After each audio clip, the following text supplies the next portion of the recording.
Assalamualaikum warahmatullahi wabarakatuh. Waalaikumsalam warahmatullahi wabarakatuh. Pelajaran terapi komplementer senam diabetes. Ini yang pernah dilakukan oleh kakak tingkat kamu dulu. Ini contoh-contohnya senam kaki diabetes. Pergerakannya. Jadi senam kaki itu sudah menjadi rahasia umum. Untuk olahraga mendatangkan banyak manfaat. Ya. Terutama pada penyakit diabetes. Kenapa dia penyakit diabetes itu harus senam? Dan senamnya nggak boleh berbahaya. Yang pertama, penyakit diabetes itu harus senam, wajib senam. Dikarenakan agar insulin yang telah terbentuk digunakan untuk transport, ya, digunakan untuk transport glukosa masuk ke dalam sel, sehingga di situ terjadilah metabolisme tubuh dan jadi ATP yang digunakan untuk olahraga, agar yang sudah terbentuk bisa dibuang lewat ATP termasuk atau tenaga tersebut. Nah, kalau nggak senam bagaimana? Kalau nggak senam, insulinnya nggak terpakai. Ya, insulinnya nggak dipakai di dalam tubuh. Untuk seharusnya untuk transport nggak dipakai. Nganggur lagi. Akhirnya tubuh beradaptasi untuk nganggurnya insulin tersebut. Ya. Adaptasinya gimana? Nggak produksi insulin lagi. Ngambek lagi, nggak mau produksi insulin lagi. Nah, ini penyakit diabetes itu karena itu ngambeknya itu ya. Nggak mau produksi hormon insulin lagi. Tuh. Terus terjadinya penyimpanan glukosa di dalam darah. Di dalam jadi pembuluh darah itu banyak penyimpanan glukosa. Ya, harusnya masuk ke dalam sel-sel untuk terjadinya metabolisme tubuh. Nggak dipakai. Nah, itulah. Dan tidak boleh berbahaya. Iya. Kalau penyakit diabetes nanti olahraganya terlalu ekstrim, membahayakan dia. Ditakutkannya kalau dia terluka. Sedikit luka akan berakibat fatal. Fatalnya gimana? Fatalnya luka tersebut akan sulit sembuh. Ya. Dikarenakan pembuluh darah banyak mengandung glukosa, sedangkan protein akhirnya komposisi protein akan turun. Yang pertama. Yang kedua, banyak sel-sel yang nganggur, tidak terjadi metabolisme kan?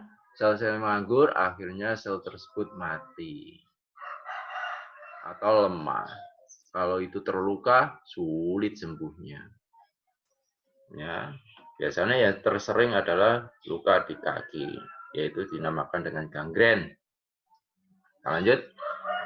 Manfaat senam untuk kaki pada penderita diabetes ini untuk mencegah komplikasi kaki diabetes seperti gangguan pembuluh darah, luka terbuka yang sulit sembuh, sertakan masalah kaki lainnya. Ini yang masalah manfaat secara umum. Yang saya terangkan tadi lebih ke dalam lagi, gitu ya.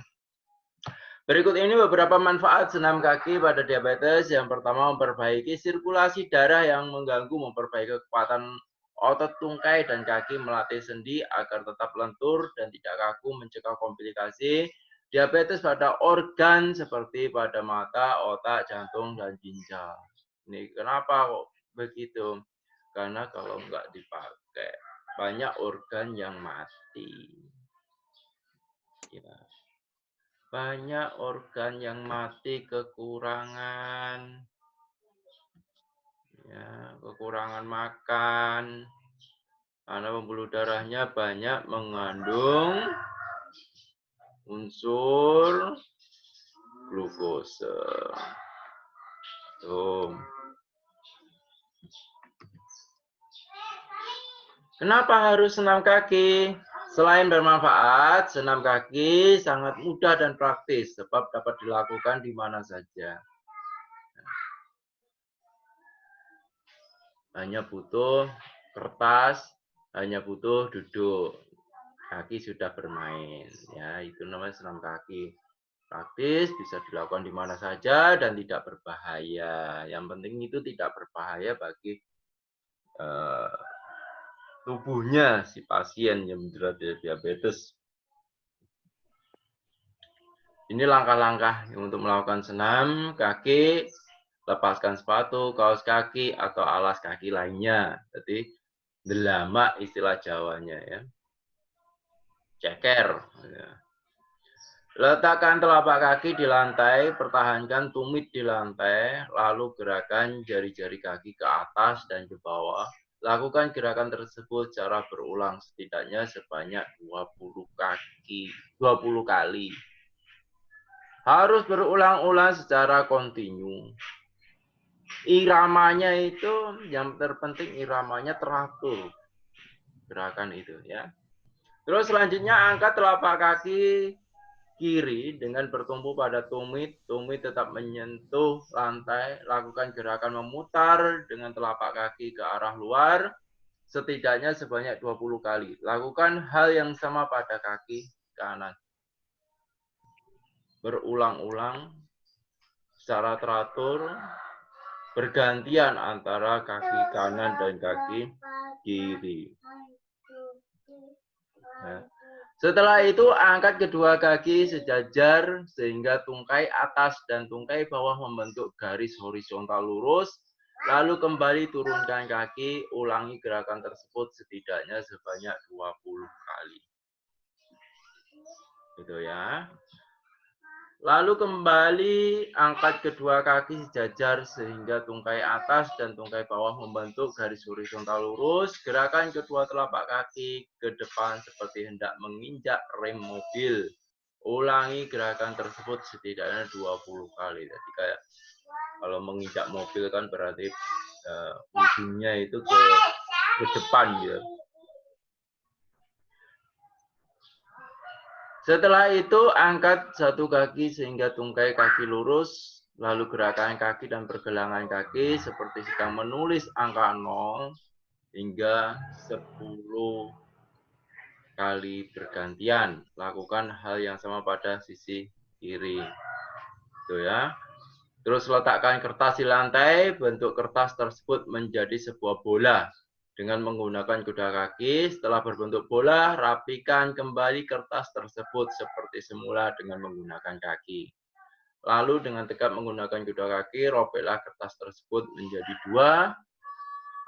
Setelah itu, sobeklah kertas tersebut menjadi serpihan kertas kecil dengan kaki. Disobek terus. Nanti ada videonya. Senam kaki dengan gerakan seperti di atas akan menstimulasi peredaran darah saraf otot. Tuh ya. Berapa lama? Nah, ini. Meski telah melakukan senam kaki, diabetes juga harus tetap berolahraga. Agar olahraga memberikan manfaat optimal, dianjurkan untuk melakukannya secara rutin setidaknya 5 kali dalam seminggu. Dengan durasi minimal 30 menit setiap kali. Ya. Nggak boleh Pak kurang dari 30 menit. Kurang bagus. Ya, kurang bagus. Karena metabolisme tubuh baru terbentuk, insulinnya baru terbentuk, semuanya baru terbentuk. Setelah itu kamu akhiri. Nggak jadi dibentuk lagi nanti. Ya. Biar sampai menjadi ATP dan digunakan ATP tersebut. Maka minimal 30 menit. Minimal 30 menit. Olahraga apa yang baik untuk diabetes? Nah, selain senam kaki tersebut, pokoknya intinya olahraganya itu mempunyai atau bersifat ritmis. Maksudnya ritmis itu berulang-ulang, ya. Jadi berulang-ulang, terus enggak melencong-melencong, istilahnya melencong-melencong gimana? Kayak kalau sepak bola ya, misalkan sepak bola, kita lari, terus kita ngocak, ya, dan itu enggak secara ritmis. Nah, itu enggak cocok buat diabetes gitu loh. Jadi teratur, ada keteraturan gerakan tersebut, itu yang cocok buat diabetes. Contohnya aerobik teratur, ya. Jalan cepat, jogging, yoga, bersepeda, berenang teratur. Cocok. Ya. Ada keteraturan, ya. Terus tidak membahayakan bagi pasien. Itu yang penting. Haruskah dilakukan setiap hari? Jika dilakukan dengan teratur, olahraga rutin, dan senam kaki akan sangat efektif dalam mengontrol berat badan, mempertahankan berat badan ideal. Karena apa? Cadangan-cadangan lemak, cadangan-cadangan glukose di dalam tubuh kamu akan dirubah menjadi ATP. Dalam proses metabolisme, kenapa insulinnya terbentuk, transportnya bagus. Insulin fungsinya untuk transport glukose, transport karbohidrat, masuk ke dalam sel untuk dilakukan suatu metabolisme tubuh. Ya, saya ulangi berkali-kali itu. Nah, dengan begitu akan dapat mempertahankan berat badan ideal. Ini yang gendut-gendut itu, Ira itu ya. Senam itu, Ira. Memperkuat tulang dan otot, menurunkan kadar gula darah, serta mengurangi resiko komplikasi diabetes seperti penyakit jantung, stroke, gangguan ginjal, dan gangguan pembuluh darah.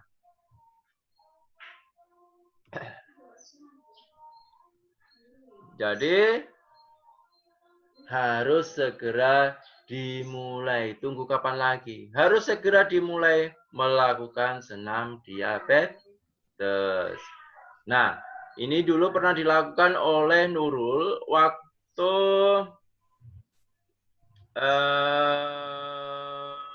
profesi, ya, waktu profesi keperawatan. Nanti saya tunjukkan videonya. Kita tunjukkan dulu sebelum menginjak ke tugas nanti sob.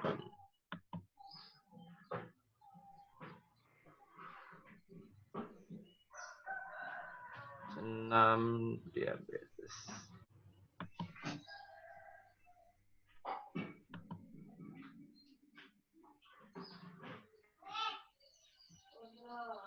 Sampai 10. 1, 2, 3, 4, 5, 6, 7, 8, 9, 10. Itu yang pertama. Nah, sekarang yang kedua. Kelihatan nggak videonya? Gantian tapi kakinya yang kanan dulu. Halo? Itu yang kiri. Halo? 2, Tanda 3, Bisa lihat videonya? 5,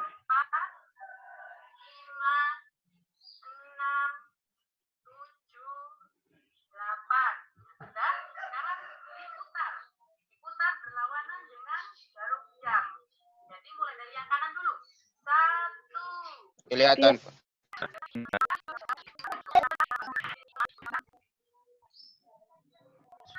Nah, itu.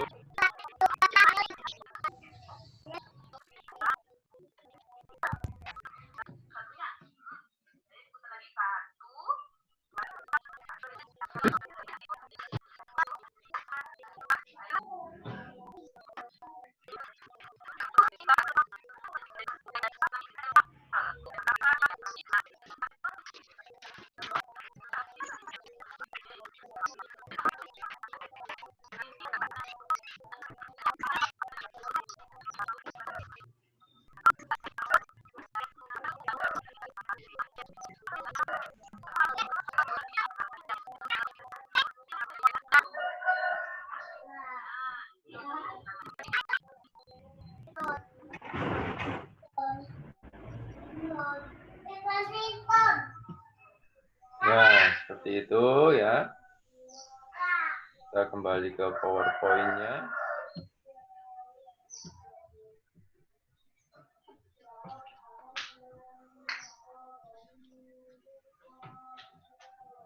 Seperti itu tentang terapi senam. Ini nggak cuma untuk diabetes saja ya. Oh, ini belum mati YouTube-nya. Bentar.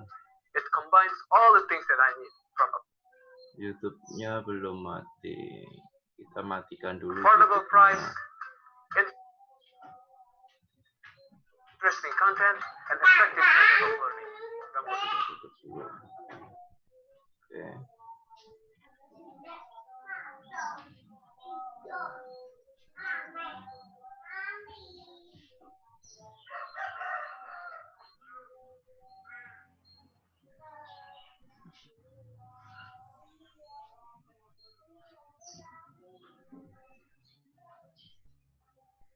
Nah.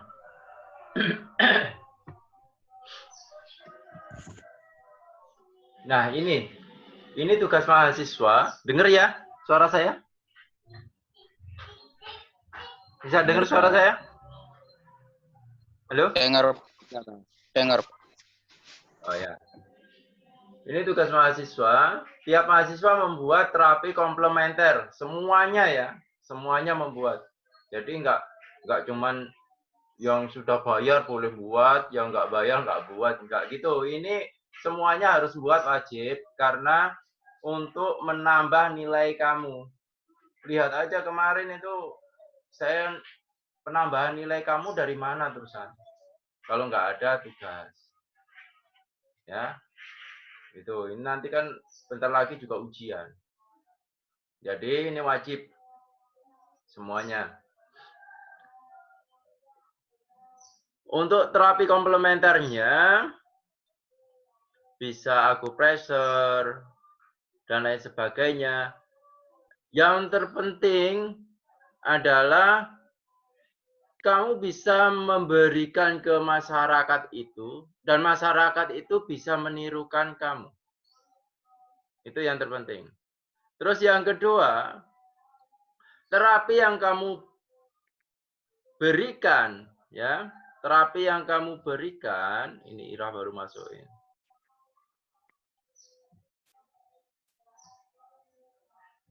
Ira sudah bisa dengar, Ira? Ira? Gangguan terus, Ira.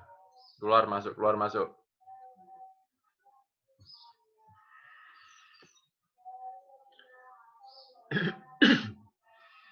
Jadi yang terpenting itu, terapinya bisa dilakukan oleh pasien yang pertama. Yang kedua, terapi yang kamu berikan itu sudah terlisensi. Ya, maksudnya sudah terlisensi di sini, sudah boleh dipraktekkan ke orang. Dengan ditandai apa, Pak? Ditandai ada jurnal. Ya, ada jurnalnya, jurnal yang penelitian tersebut. Sehingga dengan adanya jurnal, jurnal yang resmi, bahwa terapi itu sudah bisa dilakukan gitu. Gitu ya. Terus terapi itu fungsinya untuk apa, manfaatnya untuk apa, nanti kamu terangkan di PowerPoint. Dan di PowerPoint juga kamu terangkan ada jurnal yang mendasarinya ya. Jurnalnya apa namanya, judulnya apa jurnal tersebut. Nanti di PowerPoint kamu terangkan gitu. Berarti ada jurnal yang mendasarinya. Kayak Nurul itu melakukan terapi tersebut, itu juga ada jurnalnya. Ya. Yang tadi kamu lihat bersama-sama itu ada jurnalnya juga. Nanti kalau ada jurnalnya nanti bisa dilakukan. Kalau nggak ada jurnalnya nanti belum bisa dilakukan. Kecuali kamu buat penelitian sendiri, habis itu kamu jurnalkan, nah kamu termasuk jurnal kamu menjadi referensi. Gitu ya. Ini setiap mahasiswa sendiri-sendiri. Ya, karena ini lockdown musim corona, maka setiap mahasiswa sendiri-sendiri, bukan kerja kelompok. Buat langkah-langkahnya di PowerPoint. Nah, di PowerPoint tersebut juga nanti kamu terangkan tentang lisensi jurnalnya. Video langkah-langkahnya yang dipraktekkan ke orang lain, mahasiswa yang membimbing, seperti yang video tadi ya, video Nurul tadi ya. Jadi dipraktekkan ke orang lain. Nah, orang lain itu bisa orang tua kalian. Bisa orang tua kalian, bisa saudara kalian, bisa tetangga kalian, bisa adik kalian, atau saudara-saudara kalian yang lain. Terserah. Atau orang lain. Terserah. Jadi ada orang sebagai pasien yang kamu bimbing. Sudah jelas ya? Dikumpulkan hari Rabu tanggal 13 Mei 2012 maksimal jam 12 malam di email Ahmad Wasis UE. Durasi waktunya kurang dari 15 menit. Jangan lebih 15 menit. Jadi kamu percepat, misalkan ini dilakukan berapa kali gitu aja langsung. Ini dilakukan berapa kali gitu aja langsung. Ya. Udah saya kasih kelonggaran, pokoknya kurang dari 20 menit dah. Kurang dari 20 menit.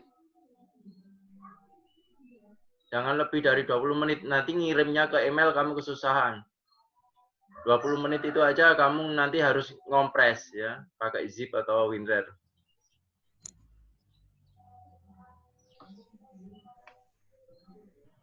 Syukur-syukur tanpa kompres bisa kamu ngirim ya, terserah kamu.